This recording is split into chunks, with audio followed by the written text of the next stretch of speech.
Hi,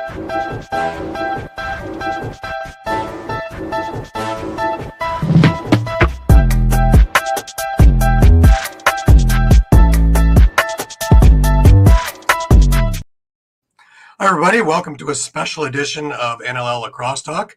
I'm Gary Groob, and with me is my special guest, Brady Kearnan. Brady, welcome to the show. Thank you for having me. It's a pleasure. And our first question we ask everybody is, how did you get started in lacrosse? Pretty simple. Like, my brother picked up a stick in the backyard he found from my dad, and he kind of started screwing around in the backyard, and ever since then, kind of picked up from him. And I think I was around 2 or 3 at the time, so it's been quite a long time now. Right. What kept you in the game? Honestly, like at the start, I think like any kid, it's like an activity their kids kind of throw them into. And then as it progressed, like not only did I love the game, obviously, I think within the lacrosse community, you have to. But again, like it's the connections along the way. Like I met some really cool people. Have the pleasure of going down to the States to play and met like my best friends there. And that goes for the same for every team. Right. What are your earliest memories of who had the most impact on you and your development? Like my brother for sure. I think, growing up, like as him as the older brother, like he's kind of got to take all the falls where he's got to like really learn the hard lessons, and then kind of gets conveyed to me in a different manner. So I think again, like growing up, he's the reason why I got into the sport. And then again, like he's even now, like when we talk about games and stuff like that, like we'll go over film together. He's been a great mentor along the way, and it's definitely been the most impactful. Right. Like most of us, you were a hockey player as well, and actually was on track for hockey as your career. What changed all that? Well, so hockey, like I said, is was something that I really loved. It was everything, like I said, that I wanted to do. But again, like I kind of made the decision later on, like while we were going to junior camps and stuff like that. I remember going to a field with a bucket of balls, and I was just shooting the ball. Probably, I don't know how many shots. I'm gonna guesstimate probably 250, 500 balls, whatever. And I just remember like I could have stayed there for 6, 7 hours and not get bored. Like I could do the same repetition of reps for that amount of time and not get bored. And I remember that night, the reason why I didn't stay longer at the field was because I had practice for hockey, and I just was like, oh, I really don't want to go.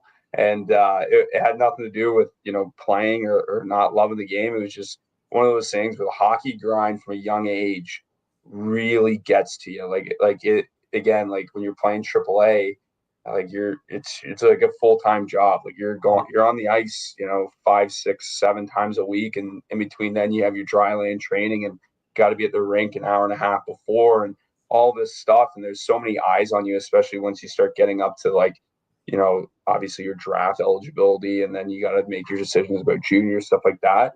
And lacrosse, it just seemed like just not the word's not easier, but it just, again, like I think it's definitely changing, but like the eyes aren't as much on you. It's just like it's just so just for the love of the game. Like as everyone knows, like it's not like it's the biggest lucrative sport, and so the guys who are in it who continue to play, they play just for passion, right? So Yeah, you can't hide the passion that's in the lacrosse community with all you guys. Absolutely, you can't fake that. I want to talk a bit about your number and the number of 96 and how we got to number 96. It's a great story when I heard it the first time around. Talk about it, and it just shows you how close you are with your brother. Yeah, so funny enough, like all my numbers have kind of been like for him and in a weird way. So like when we were growing up, we both had number 10, and it was just simple, just because we were on both teams, and I guess that's the number we settled on. Then when I went to Gales, it was 20 because I was 2 times better than him. It was always like a running joke. And then when I got to college, he was number 92 and I was 93. And I just, again, same joke, like one better. And then I've kind of settled on number 96. It's the year he was born. And but he's got I'm sure, like I said, he'll talk more about his number, and I'll let him do that. But both of our numbers are are very superstitious to ourselves, and 96 has been the one for me. And again, like it's the year of his birth, so it just so happens to work out that way. And again, like I said, he's been a great mentor along my way. So yeah, I'm very proud to wear it. Right. Now, let's talk a bit about junior lacrosse. And you're with the Gaels organization. You're with the Clarington Shamrocks in 2016 in C. You moved out to the Gaels in 16 and 17 in junior B. Let's talk about the organization in its own right now. Of course, you're in as a coach now, so you've got a really great perspective of the entire organization. But let's come in as you coming in as a kid out of Clarington, out of Curtis, and coming into the Gaels organization. And what was that all about? Yeah, so for the Gaels, like they're like the rock stars of Clarington, right? Like when you're a kid growing up playing lacrosse here in Clarington, like they are like looked at as if they're professional athletes. Like you always go to games, you always went to the playoff games, you always just want to get a fist bump by them, like everything like that. So going into it, it's again like they have the motto of family honor, pride, tradition. And that's represented very well to this day, and that's with alumni and current players. So when I was going in as a junior player, that was like my main goal. Like it was everything for me to play for the Gaels in the first year again. Like unfortunately I got cut, but I look back at it and I talk about it now. And it like I said, I think it sucks to say, but again, I think they made the right decision, right? Like at the time, like you don't really understand the time commitment, I would say, of junior lacrosse, and you don't really understand the maturity it does take to play junior lacrosse. And I think it took that year and that saying no to playing junior C. And first off, junior C was great, had a great team, obviously got to win the championship. It was awesome. But again, like the ultimate goal was junior B for me. And then obviously move up the ladder from there. Like you just kind of want a taste. So now going into it, like I said, it's culture wise is everything. Like it's a pretty cult following, especially especially even now, like when you're driving in Durham region, you see Gaels stickers, you see Gaels like signs everywhere. Mm-hmm. Every business is a proud sponsor, right? So like everyone, it's a very tight knit community, and we represent ourselves well within the community, but as an organization as a whole, we're very tight knit, and it's really translated well, one, to my maturity as a person, but as well to my maturity on the floor. Right. Now, you spent a couple of years with the Gaels, and in comes junior A, and of course you have to move on, and you spend it with the Beaches. Now you're with another storied organization. I'm kind of sorry Frank isn't here, because Frank did the play-by-play way back when they were still outdoors in the old catwalks. And a funny story is Paul St. John, of course, of the ALL. Yeah. He played down there, and he used to try and peg them off on the catwalk. And he didn't know Frank or whatever. And when they met it, here we have the apologies, and it was hilarious. But way back when Frank was doing the play-by-play for Rogers for the Beaches, talk about going into the Beaches and that organization, and now you're coming in as a newbie, and you have to reestablish yourself. Yeah, I think within lacrosse, you kind of get used to, and you should get used to it early on, of being not necessarily being on the move, but having to go in and with a fresh mentality and into a new group again within the NLL. Each year the team changes. In junior, the team changes, right? Guys graduate, guys move on.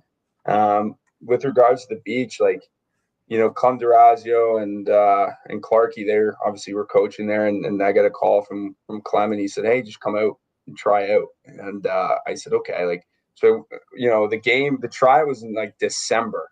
Mm-hmm. And Six Nations, which for junior B, like you don't like now they're like the Gaels do Christmas runs, but there was never tryouts, right? So this was like an actual thing for them to get up and running early, because then you do your training camp and stuff like that. Again, like the end goal for me in junior was to always play junior A, and just like every kid to win a Minto Cup. Unfortunately, that wasn't something I was able to do. But again, like going into the Beaches, again, they really turned that whole culture around. Like I knew that the Beaches weren't the best junior A team going into it, but the way that our team that was chosen went into it was like we could do something. Like we can definitely be a team in this league that people have to look out for. And so really Clem and Clarkey put that into us early on. So again, like I didn't really feel like an outsider going into junior A. Like, the team was great. We had a great leadership group with Nick Ellerton and Mitch Gustafson and Jackson Nishimura and Marcus Minicello, and they were excellent. Like I said, they brought the team together right away. And again, the coaches were excellent. So again, it was a pretty easy transition. I never felt like I was an outsider. I never felt like I didn't belong. It was just, again, like we're here to play and we're here to compete, and that was more so what it was about. Right. You head into college. You start off actually at Newbury College, and let's talk about that. Let's talk about the program, coaches, and why Newbury. So for anyone who doesn't know, I have a very lengthy recruiting story. So originally I was committed to Canisius, and Coach Randy Mearns moved to St. Bonaventure, so I followed him there. So then in comes my commitment to St. Bonaventure, and then I got reached out to by High Point. So I was originally going to High Point.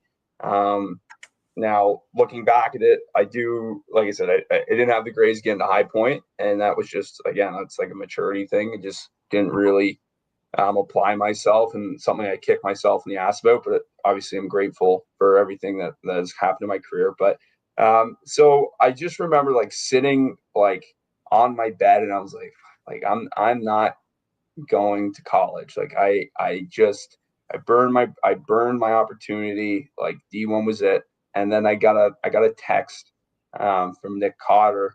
And he said like, hey, like, what are you doing? Like, got your number. Like, we just started a program at Newbury. We're going into our second year.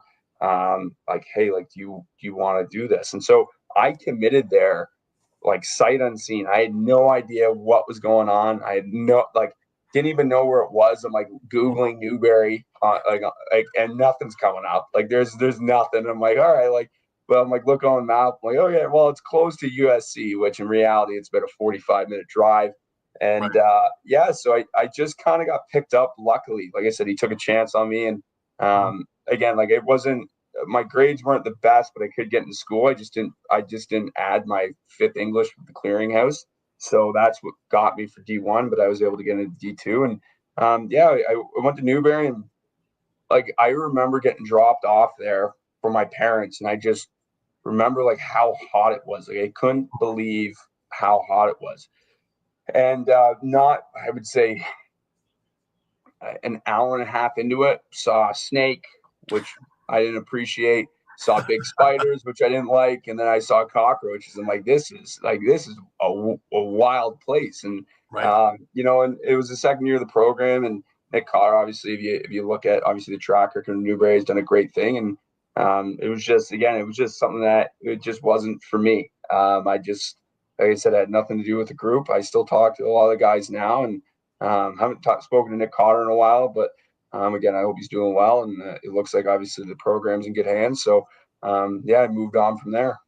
Right. So you transferred over to Mercy, and what a career you had there.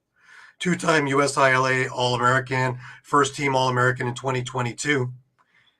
Let's talk about the move to Mercy and, of course, the program and coaches and the rest of that.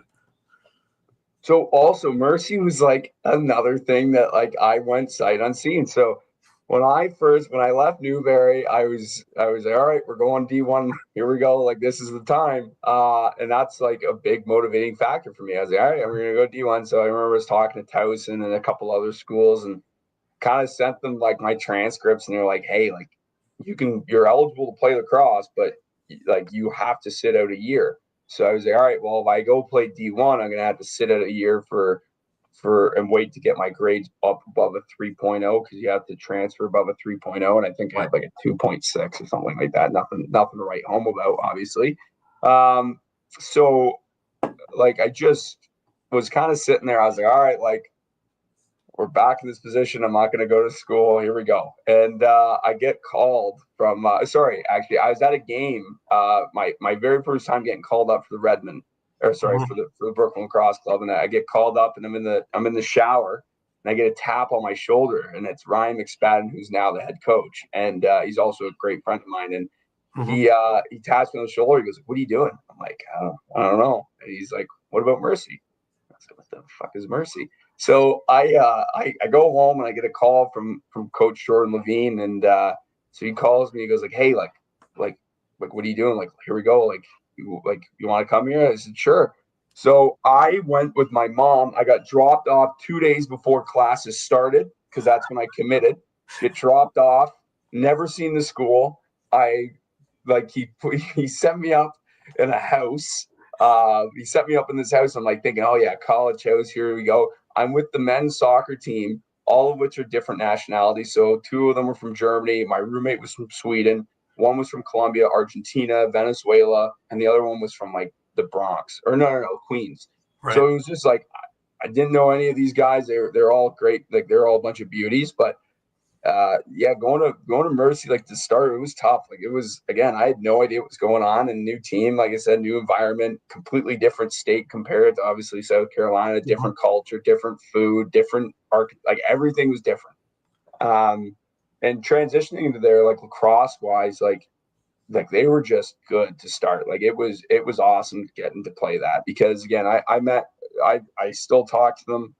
All my best friends there, I love them to death. And at Mercy, again, this is no slant to Mercy, but again, like we didn't get a lot of stuff at Mercy. Like if you're looking for a bunch of team gear, like that's not the place for you. Right. And so Jordan Levine knew that, our coach, and he really instilled in us kind of a blue collar mentality. And he always used to make this joke that we're budget conscious, relationship driven, and good communicators. And that's what he would say before every speech. And it was just like a running joke, but it really fired us up. Like it was, again, like at Mercy, like the team and getting to actually play the game is pretty much all you had. Like you weren't getting fancy stuff, Right. and that's all we had, and that's all we needed. Like I said, it's definitely something that's taught me a lot of lessons. One and two, again, like lacrosse wise, like when you go in there, kind of a chip, blue collar chip, like we're really like we don't need much to perform. Like we'll play you on a grass mud field, and we'll play you in the rain, snow, whatever it is. Like it didn't matter to us, and that was something that, like I said, I take to this day.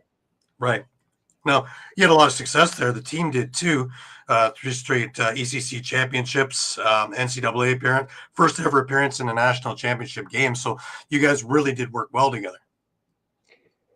Yeah, I think I still kick myself in the ass about the national championship game. I think anyone in that position would. But again, like, we had such a good group of guys and such a good leadership and culture. Like I said, like prior to me being the captain, like Mercy wasn't always like where it was, and especially before I came there, like they weren't really hunting for national championships. They definitely made the tournament. Don't get me wrong, but it was just a depth thing.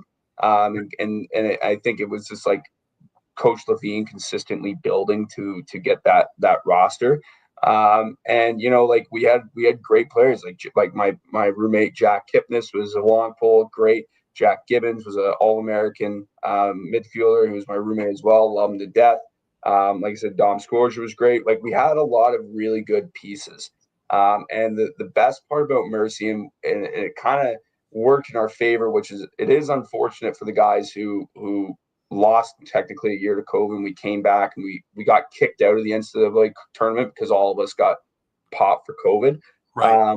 But it was one of those things where like again, like we got to play with each other for so long. Like we knew everything about each other. And again, when we brought like our coach was great about his selections and transfers. Like we had Sean Maycar, we had Eccles come in, and they were excellent pieces. Like we were a pretty like deep team. And again, like we had the privilege of going far and going to the tournament every year that I was there. Obviously winning the ECC was great. And again, going to national championship to this day was like obviously, yeah, I look back and all I think about is, well, what if we won? But again, like what an experience that was, and the fact that I got to experience it, one at a small school, but two, which is the most importantly, got to experience it with the people I wanted to experience it with, Right. and that's the most important thing.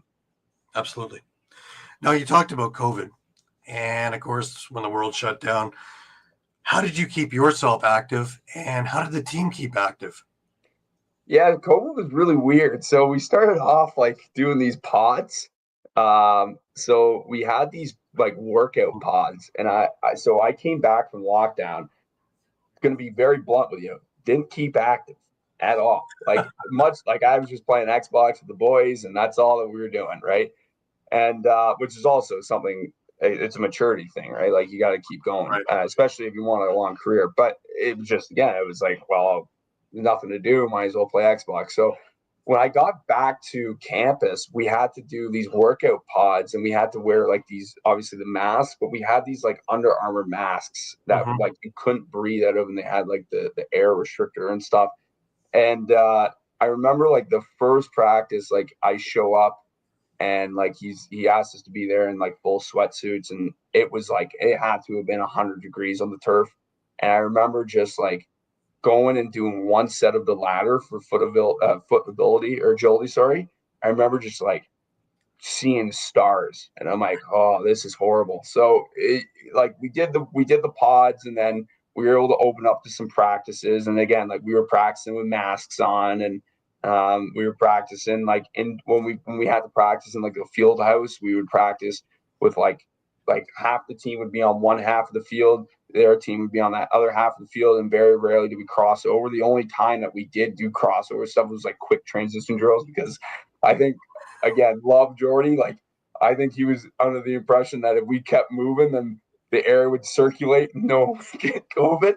So again, like it was weird. Like it definitely a strange time to play, because again, like we like some guys had like their mask was like this, obviously in field, and they would have like the like the COVID mask over and hooked into their chin straps, and it was, like I said, it was a crazy time. And but we got through it. Like I said, it definitely sucked, and the like we didn't get together as a team. Like it was a tough year for the freshmen, because we didn't get together. Like, yeah, like there was no parties. We couldn't throw parties. Like we couldn't get together in large groups. Like only the people that you live with were the people that you got to hang out with. So it was tough. Of course, again, like we definitely did sneak around, try our best, but again, like getting together and building a culture that year definitely was a challenge.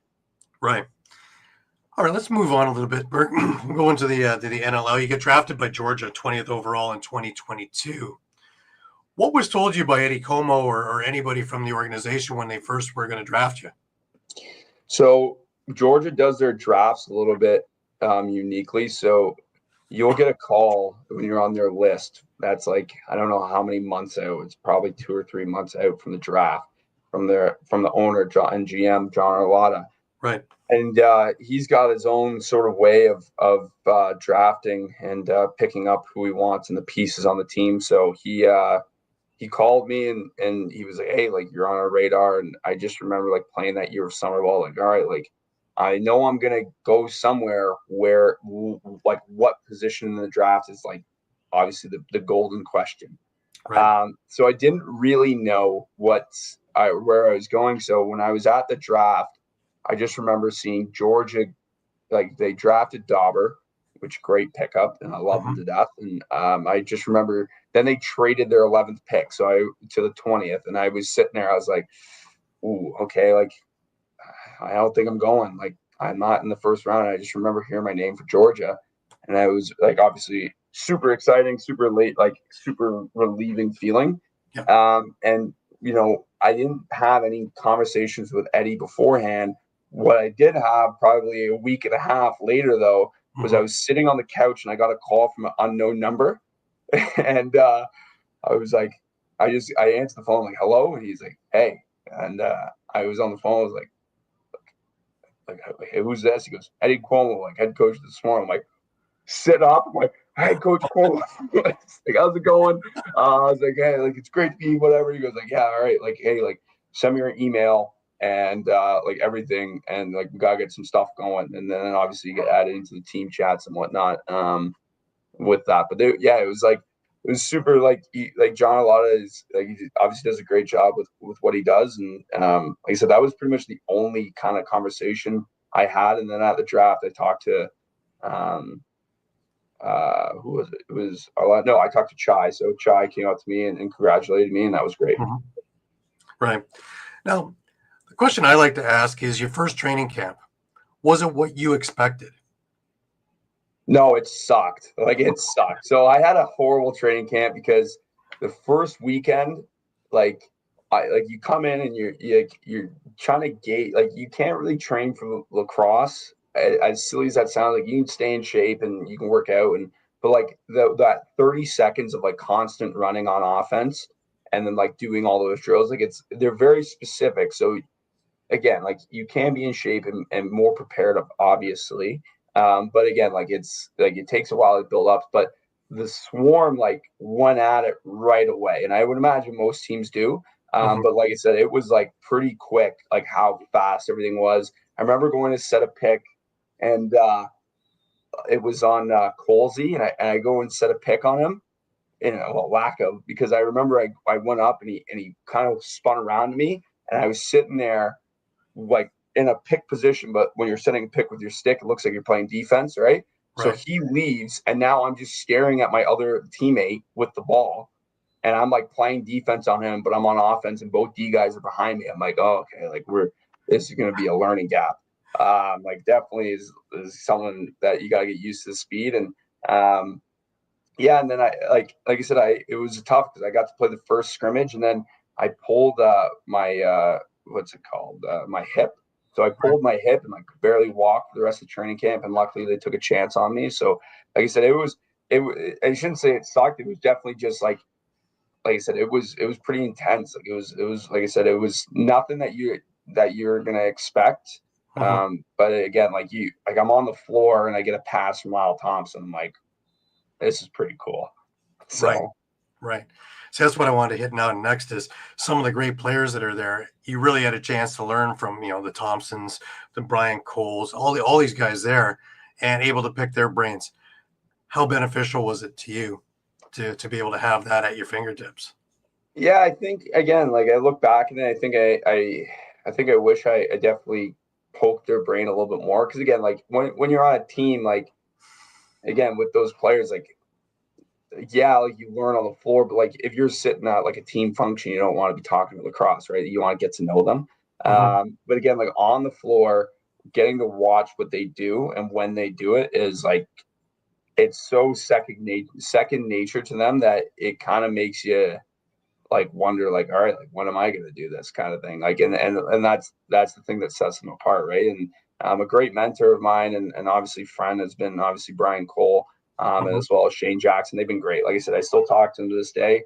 They're great dudes, and like I said, getting to watch what they do is incredible. And now I have the opportunity to play with Teeter, and like he's in like getting to watch what he does is so ridiculous. Like the way he shoots the ball is so deceptive, and it's so like a light shot, but it's going in. And the way he moves with the ball on his stick and sees the floor, and the way he's able to kind of move himself off ball, like, and same thing obviously with Lyle and Shane and all those guys I got to play with, like the stuff that you get to see on the floor as a player is definitely like incredible because once you understand what they're doing, it's obviously a lot harder to do it, right? Like as a fan, I don't think a Hmm. lot of the fans understand, like, yeah, they see these great plays they make, but they don't see a lot of like the little stuff that they do that make them so good.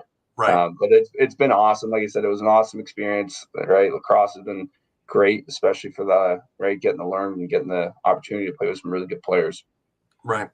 Now you mentioned Teeter, of course, and um, Curtis Conley was on the show, and one of the things that he said was he loved coming out early to practice and to warm ups, not to get out on the floor, but to sit on the bench and watch Teeter hit the corner 50 times in a row, and just be mesmerized on what he did as a shooter.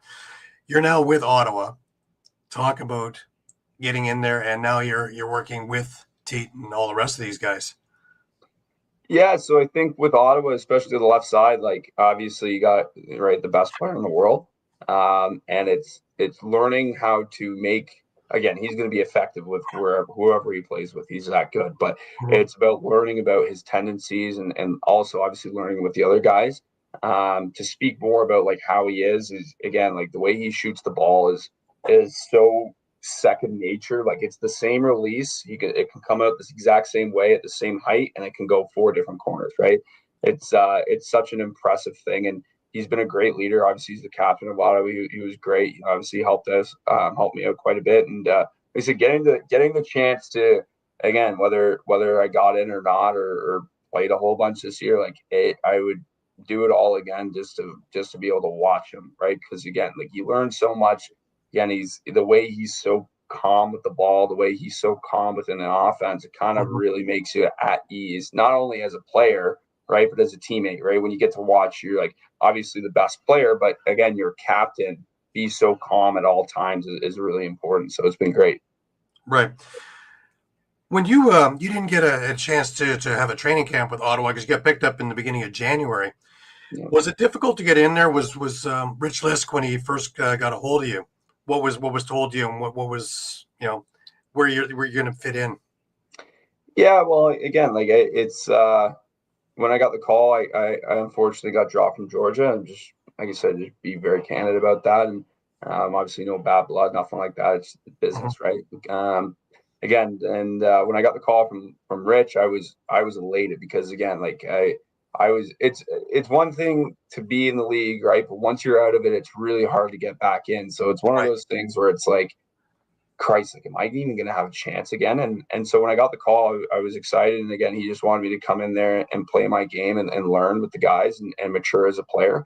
And I think, like I said, I think I definitely did that. I think, again, I think the hope was for me to be in, and I do believe that to this day. But at the same time, is like I said, it's decisions get made, and obviously, like they brought in like Eric Fennell, and again, he did a great job, set great picks, and great teammate as well. Riley O'Connor got back healthy from a broken hand. He's a great leader, great player. Mhm. Larson Sundown, great player, great teammate. So again, it was just one of those things that like it's early on in my career, and again, I'm not the first to have this happen to, and I'm not going to be the last. It's just lacrosse, right? So it's one of those things with the business where you got to really stick with it. And again, just stay positive. And again, like I looked at it in this whole year with Ottawa as an opportunity. Of course, it's an opportunity. Don't get me wrong, but Sure. again, the opportunity to learn from these guys is great. And again, like I haven't mentioned it, but I mean, I got to play one game this year with Ottawa, and I'm super grateful for it. Obviously, if I could play in every game, I absolutely don't get me wrong. I would say I would do it again, but Sure. um, again, like getting the opportunity to play with my brother Mhm. and playing with Jeff T, like that's something that like for me and my brother personally, like that's been our goal since we were kids to be on the same NLL team and play a game together. And it, like I said, it was incredible.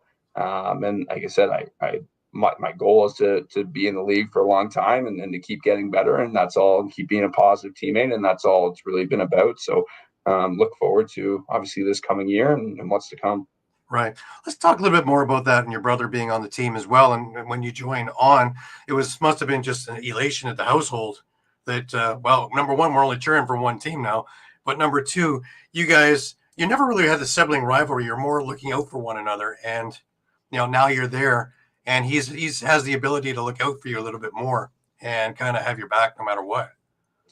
Yeah, he's always been like that. Like since we were growing up, we were always really, really tightly woven. So when I got the call from Ottawa, like he was my first call. I'm like, hey, like we're teammates, and he was super happy. I was super happy. Again, it was super exciting, a great moment for our family as well. My mom and dad were super happy, and again, like I've learned from him for so long, and I know this is going to sound crazy to obviously maybe not crazy, but again, like when I was playing on Georgia, like again, like he was watching every game. I'd watch every game he'd play in. After Mhm. the game, we after every game we always text or call each other no matter what.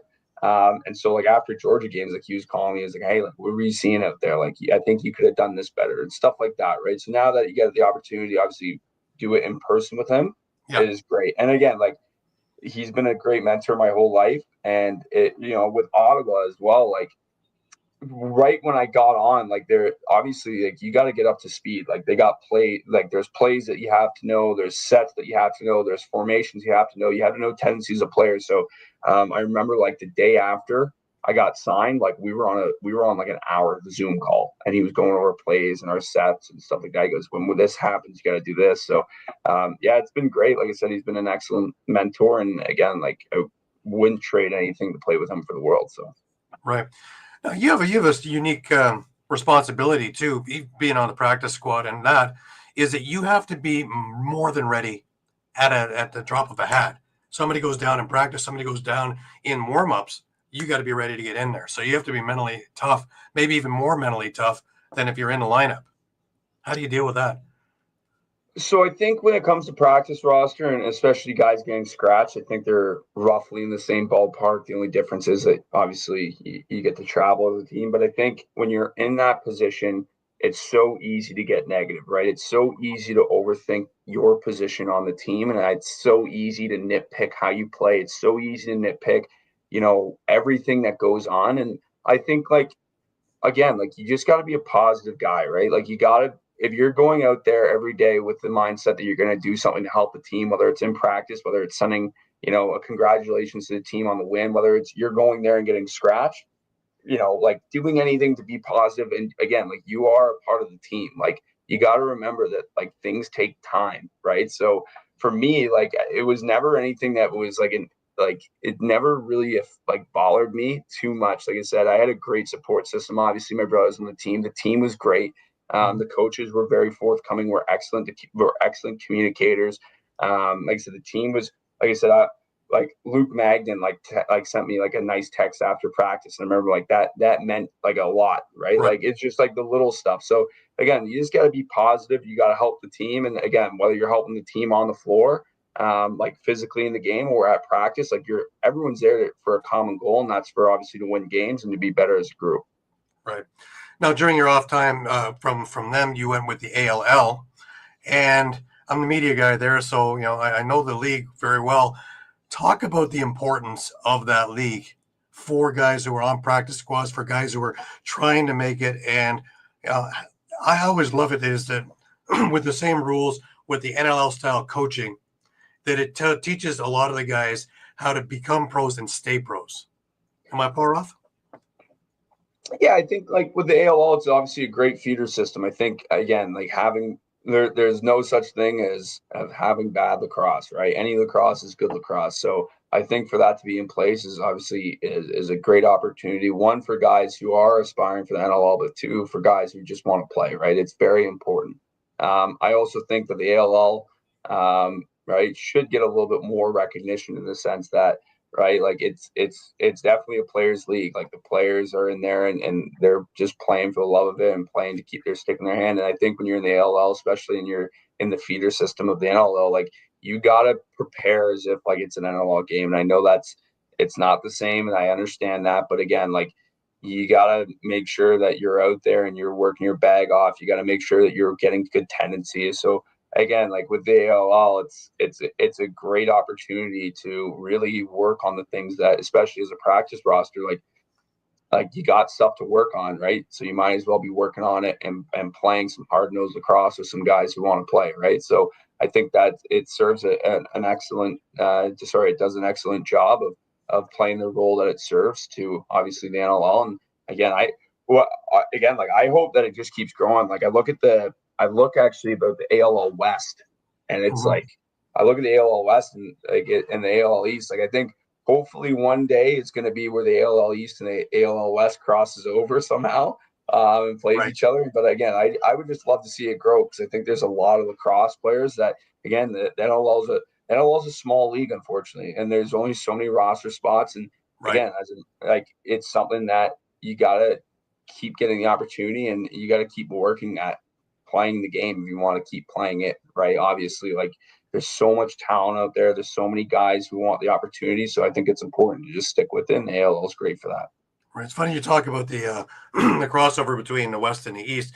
I've had that conversation with Paul about that as well, of maybe having the Man Cup of ALL down the road, and he's pretty into the idea. So that might very well happen sooner than later. Yeah, But it'd be a great thing. But let's move on from there because some of those games there were just absolutely insane too. Like I think the semifinal that you lost to Toronto, losing in overtime was just heartbreaking. But Whitby, they were a juggernaut, and I still scratch my head that they weren't in the championship game against Brampton. But it happens.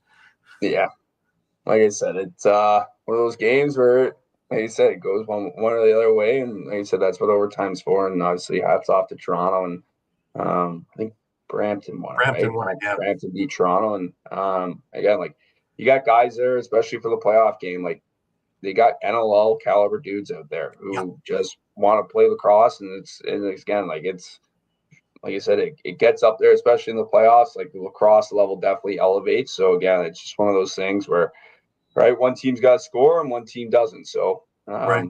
like I said, that's really it when it gets to those positions of the game. Yeah, no, I had Curtis Ward on a few weeks ago, and we talked about that and talked about that season in that game and the championship game, and yeah, that's exactly what he said too. And he's just on the rise, being a 20-year-old or so. So his future is still way in front of him. Mm-hmm. Let's talk a bit about Major Series. We're right in the heart of it now. It's been a weird year so far. It's been some absolutely great games. Some strange stuff going on along, but you get to play with Connor again, and I like what Gavin's done over the last couple of years since he's taken over the GM, and bringing back and getting alumni to come back, and bringing that echelon of the team back again for Brooklyn. I think, yeah, like what's going on in Brooklyn is I think that it's kind of getting away from the model of what the league has turned into. I will just say, again, like you got Six Nations, who a lot of the guys aren't from there.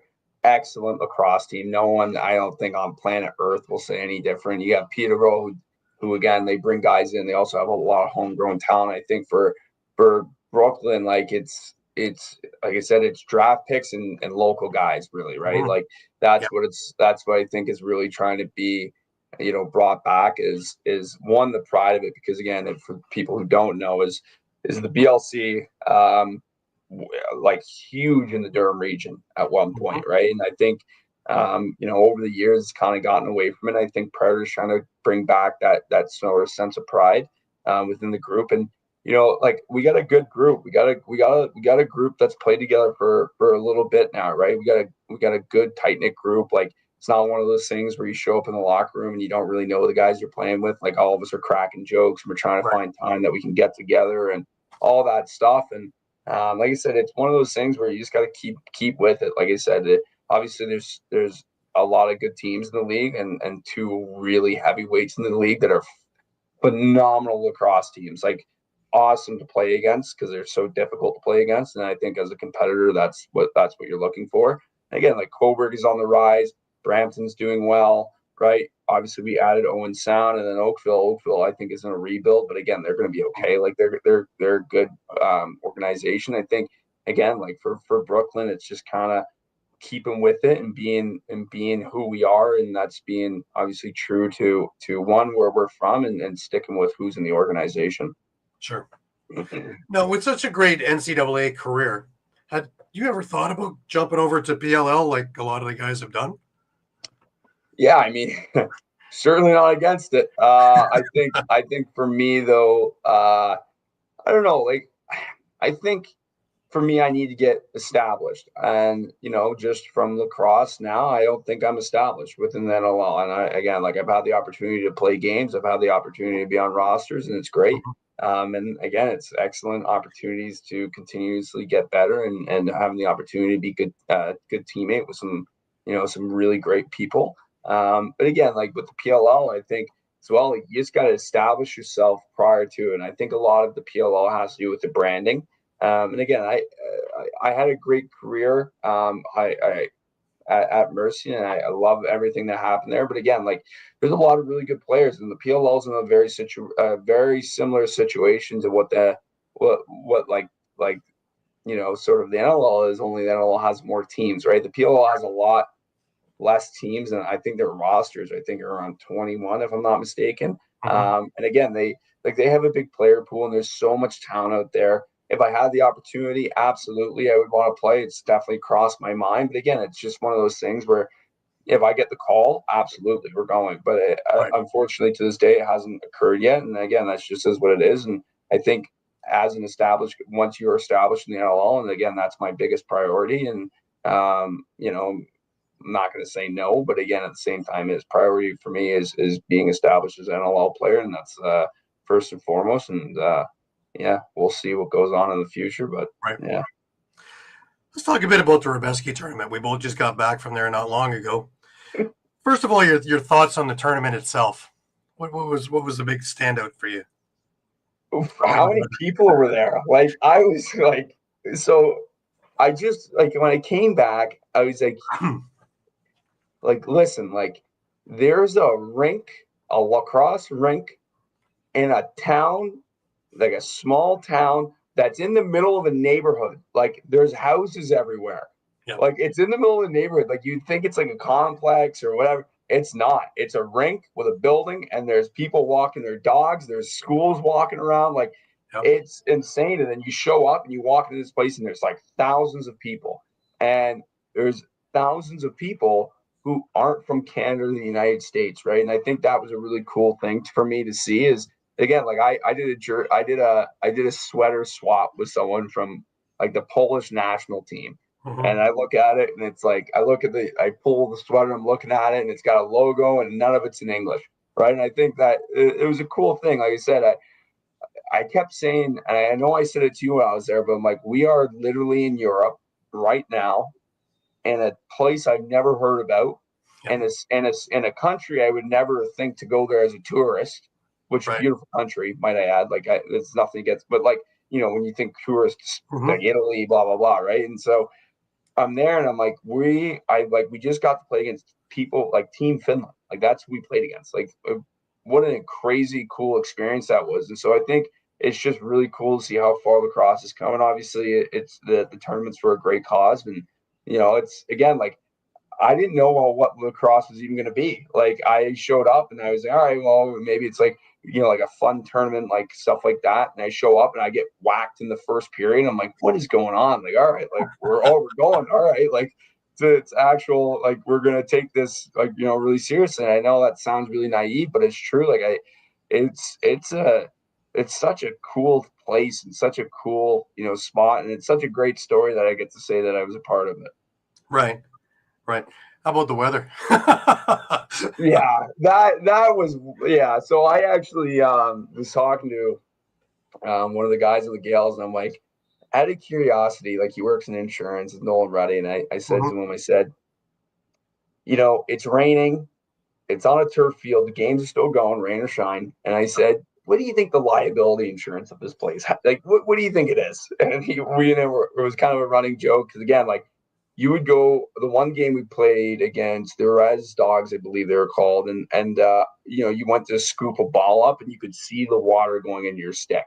Yep. And it was like, okay. And then like loose balls in the corner, you're kind of looking at them like, all right, you got that one, right? So it was really cool. The weather, like I said, was so hit or miss. One day it was freezing rain, and then the next day it was like 20 and sunny. So it was definitely flip flop, and it was cool nonetheless. Just remember that the next time that they call a game for a couple little sweat spots on the floor, going, "Oh no, can't do it." Yeah, well, I've again, actually watched refs take their helmets off because they couldn't see through their visors because there's so much rain. It's insane. Like I said, it was. I've never played box outside, so again, I played box. I've never played box in the rain. That's for sure. Right. So, would you return? yeah, I would return. I think again, I said to the guys, I said, first things first. If we return as a group, we're getting an Airbnb in Raditon. So we're gonna stay in Prague. But I'm like, we need an Airbnb with washer and dryer. First things first. I said that's what we need. Like everyone chips in, and we'll keep it for the week. I said after every game, we gotta wash your stuff because again, like you're going to get changed in that room, and like you're kind of sitting there, and there's you look up, and there's obviously like people's gits, there's like the Under Armours and stuff like that, just dripping sweat on you, and you're like, holy. So none of your stuff got dry, but again, like it was just one of those things where it was just like go out there and play lacrosse. It was cool, and I definitely return. Like I said, I talk to everyone about it, and I can't talk about it enough. Like it's a cool place to go for sure. Yeah, that's where we missed Tuna. With Tuna passing, he would take all the gear and find a laundromat in Prague. I knew many a times that I helped him get the Uber to go and take everything and then bring it all out there so you guys would have dry uniforms and that. So he was, you want to talk about one of the best equipment managers I had ever seen in a league over the years? That was him.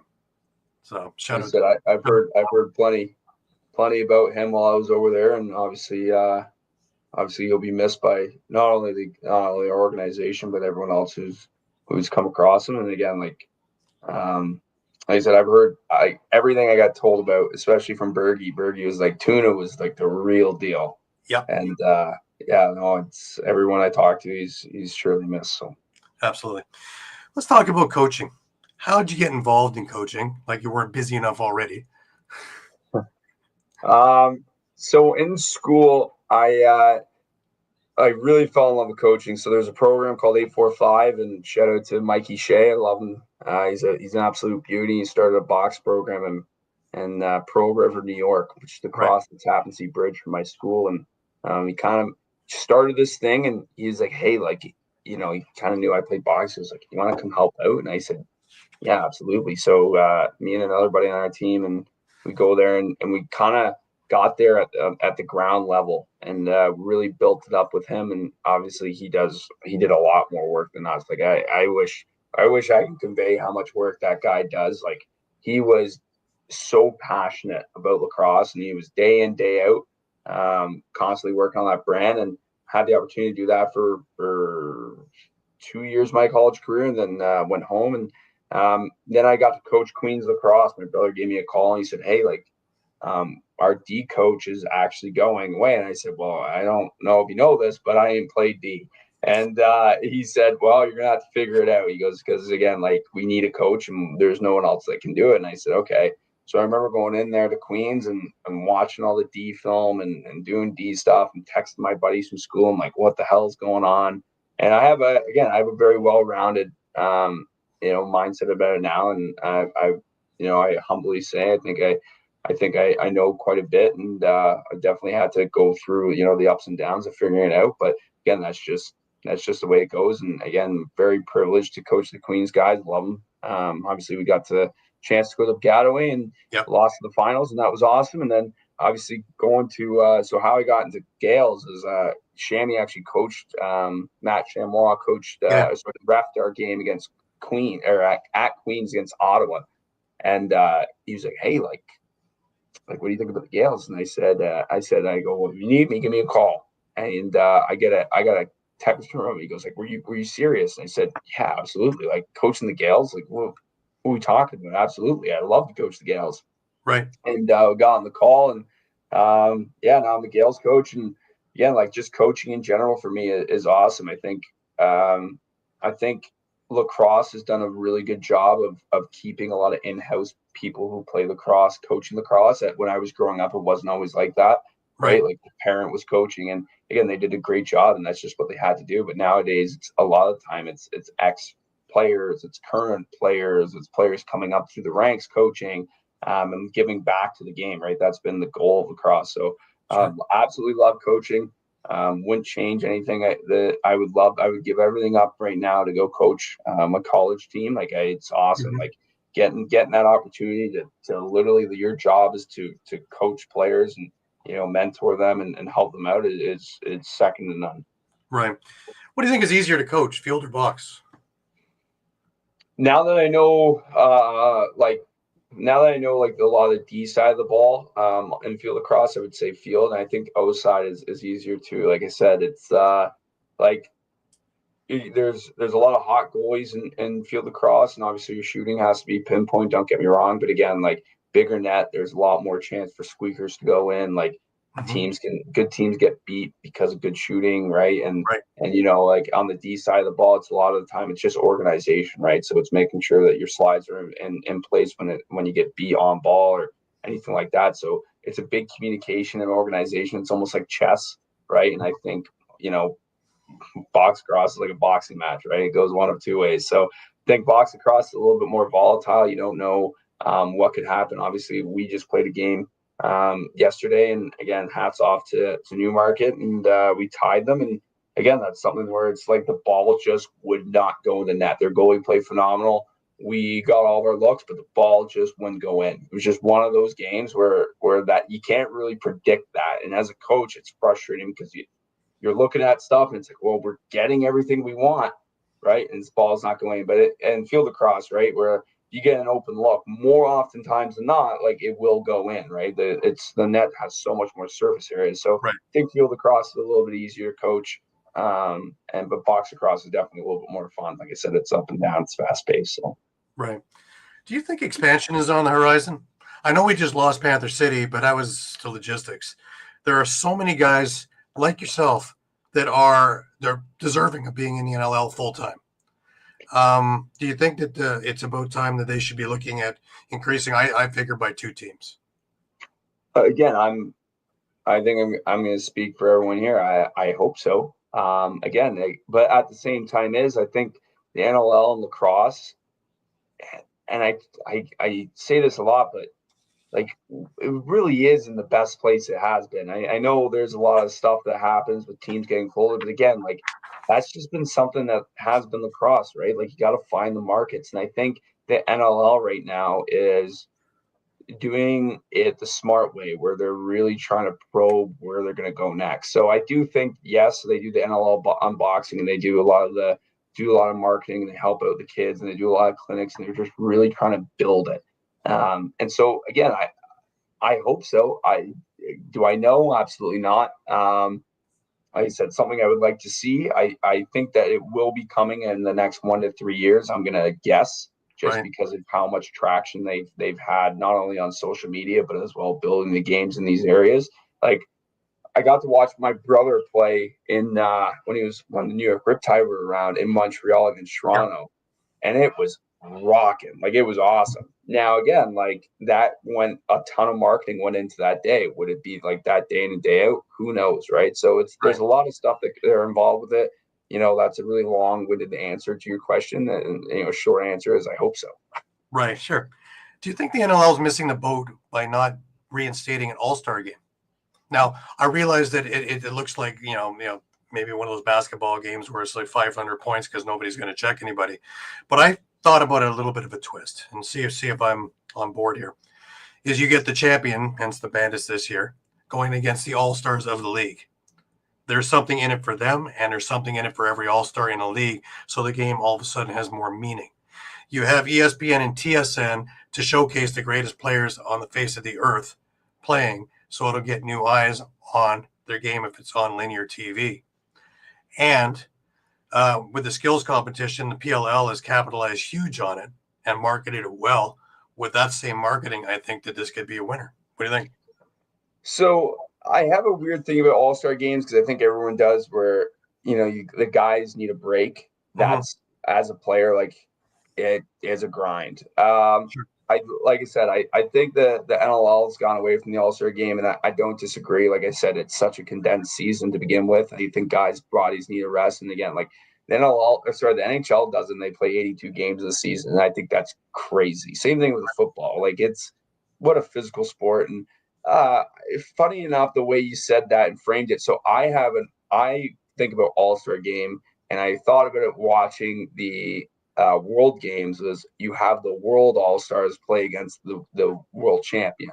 Mm-hmm. And that's what I was thinking. I think in NLL, though, I think right now, especially with it would come down to right location of where the All-Star game would be. I think if you put it in Bandit Land, what a rocking place that would be. And also, I think if you were to put a team, it doesn't matter if the team is full of studs. They're great, but again, teamwork beats a lot of talent, right? So you put the Bandits, obviously incredible lacrosse team, 3-time champions back to back to back. Mm-hmm. You put those guys together against a team, like the other team would need some time. I think that would be needed to establish. But again, what a cool premise. I would definitely watch it. Right. I would also go so far as to say that the team that won the championship would have the game and let them market it all year round That and would be see cool. what you can get for it. So it wouldn't matter if it's in Bandit Land or somewhere else. If you have 8 months to market it, I think you can actually get a crowd for it too. So Yeah, just that would be cool. thoughts that are in my head. So Yeah, that would be cool for sure. one last thing, lacrosse going into the Olympics in 2028. What are your thoughts on sixes?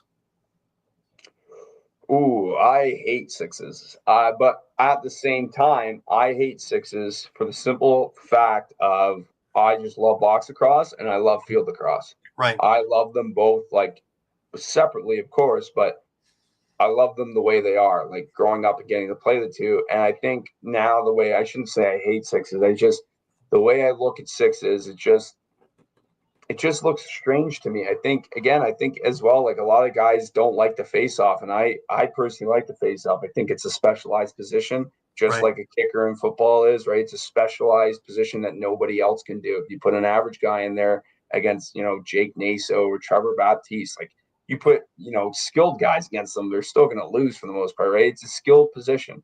Right. And I think when you talk about like sixes again, like Canada won it, and it was great to watch, and it's definitely great because it's fast paced. I just think it's just too chaotic. Like, especially like the goalies. Like, I look at them, I feel so bad. Like, the field's shorter.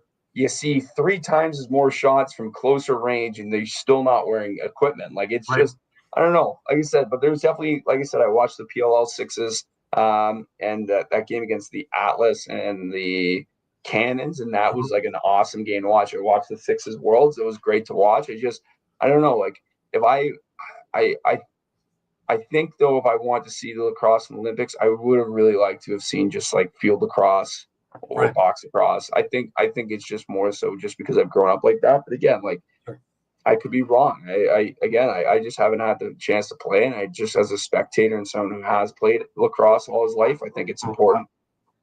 Sorry, my dogs are barking. Uh, I just think that I just would like to see box or field, Sure. traditional field Makes over it. sense. I actually had Bob DeMarco, president of World Lacrosse, on the show and asked him the same question of why sixes. And he came up with the answer of in the Olympics, they can only carry 10,000 people for all the sports. And if lacrosse wanted to get in there, there was no way they were going to be able to get 10 teams in and have a field lineup of 24 guys, coaches, trainers, and everything else and hope to get in.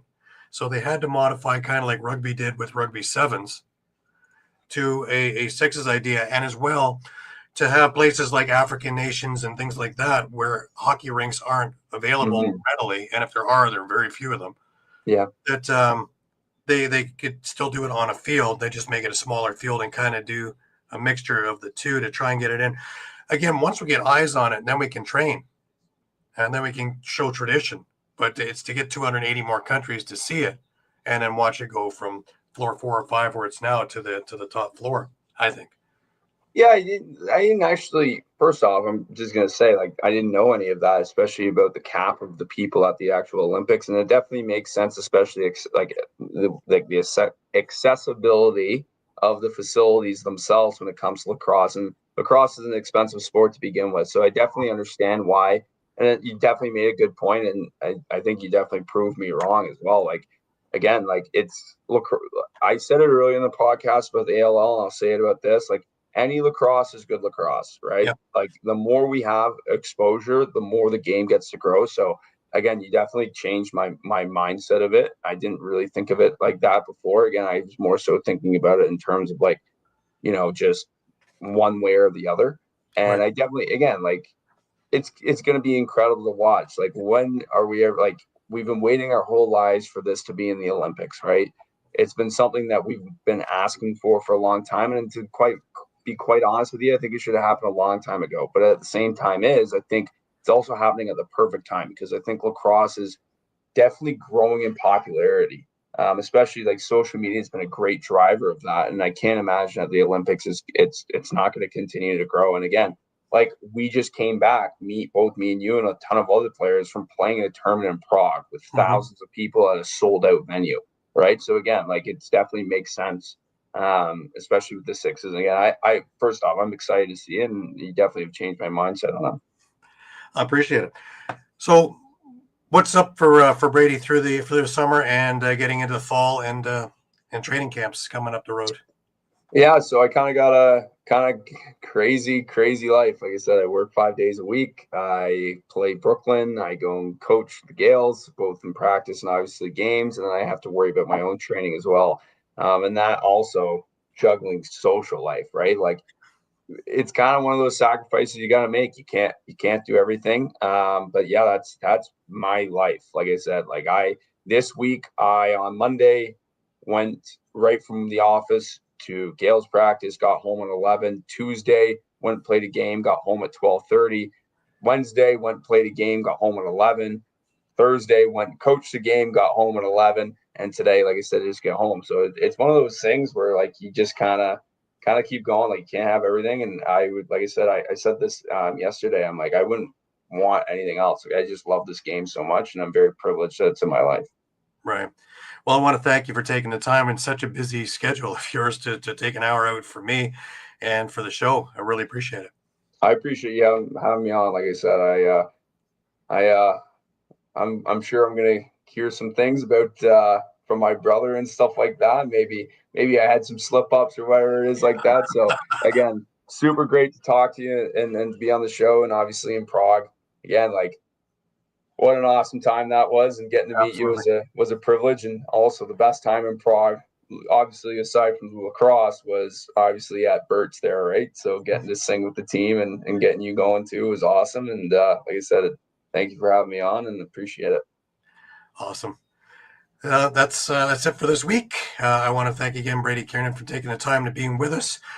Tune in every Thursday at 4 p.m. for our regular show. And until next week, keep your sticks high, keep your spirits higher, and we'll see you then. Until then, take care all.